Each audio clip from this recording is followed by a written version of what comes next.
Allah subhanahu wa ta'ala tells us in Surah Ali Imran that Hajj to the house is a duty mankind owes to him. But what does it mean to leave everything behind? Hajj is more than just rituals. It's a spiritual reset for the soul. Today we are walking through the complete Hajj journey step by step, according to the authentic Sunnahs of the Prophet Muhammad sallallahu alaihi wasallam. So let's walk through the 12 essential steps. Step 1. Ihram. Hajj is not a journey of the body, but a journey of the soul. It begins with Ihram, more than just a white cloth. It is sacred state of Niyyah or intention.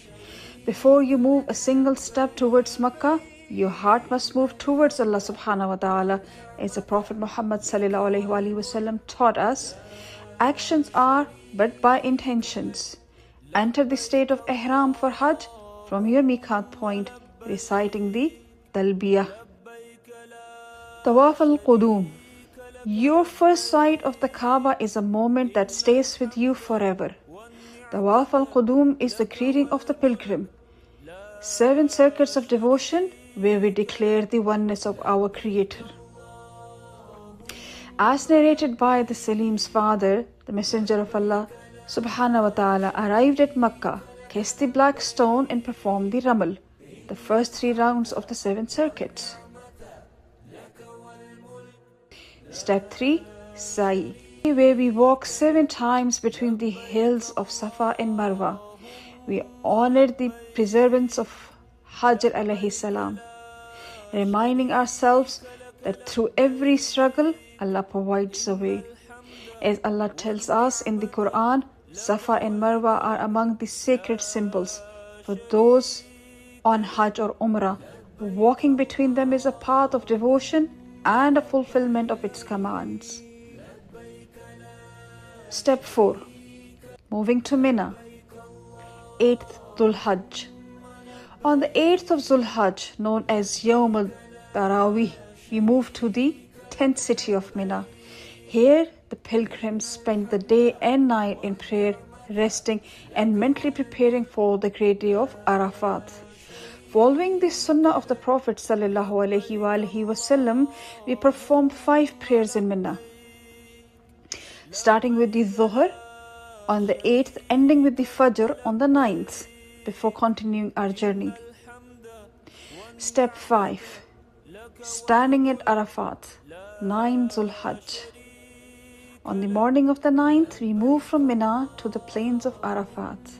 This is the day of wuquf, standing before the Allah subhanahu wa ta'ala from midday until the sun sets, in deep reflection and prayer. The Prophet sallallahu alaihi wasallam explicitly stated that the Hajj is Arafah. It is the day of immense mercy, where Allah descends to the lowest heaven and frees more souls from the fire than any other day of the year.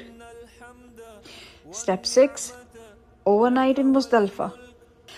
After the sunset on the 9th, we leave Arafah for the Muzdalifah. We delay our Maghrib prayer to join it with Isha here, spending the night under the stars and rest and gathering the pebbles needed for the days ahead. The Sunnah of the Messenger sallallahu alaihi wasallam is to perform the evening prayer together with one adhan. We remain in Muzdalifah until the light of dawn begins to spread before moving towards Mina for the day of Eid. Step 7. Rami al-Jamarat, stoning.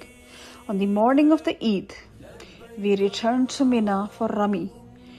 We throw 7 pebbles in the large pillar, the Jamarat al-Aqaba, proclaiming Allahu Akbar with every throw as a symbol rejection of temptation and evil. As recorded in the authentic Sunnah, the Prophet ﷺ performed the stoning in the forenoon of the day of sacrifice. He taught us the rites of Hajj through his direct actions, ensuring we follow the most authentic path. Step 8. The sacrifice. After the stoning, we move to the sacrifice.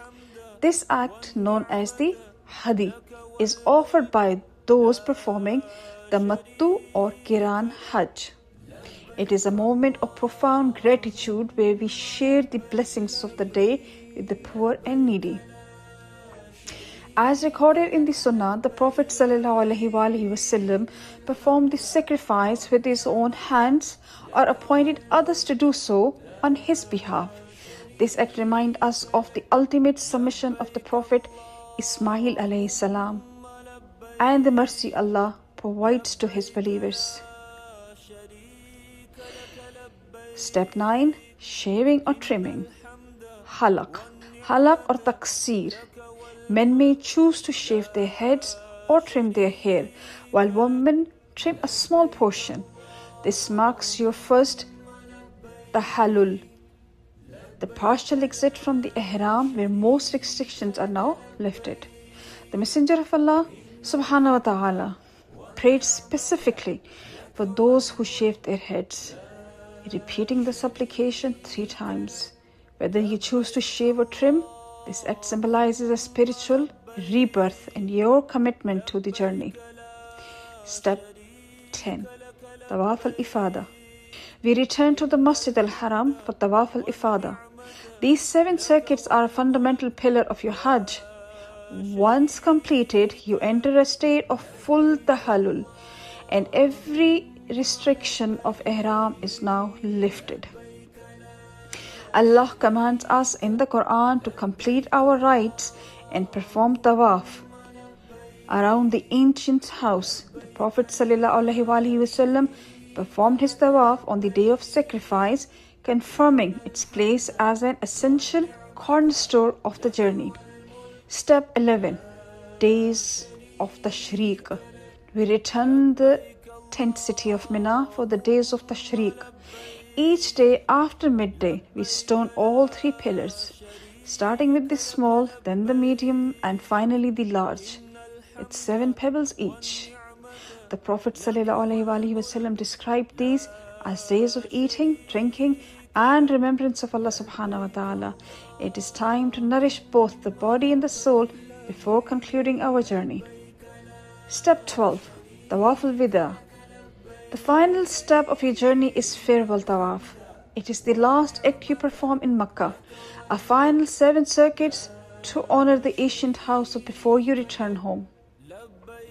As recorded in the Sunnah, the Prophet ﷺ instructed that our final moments in Makkah be spent at the Kaaba.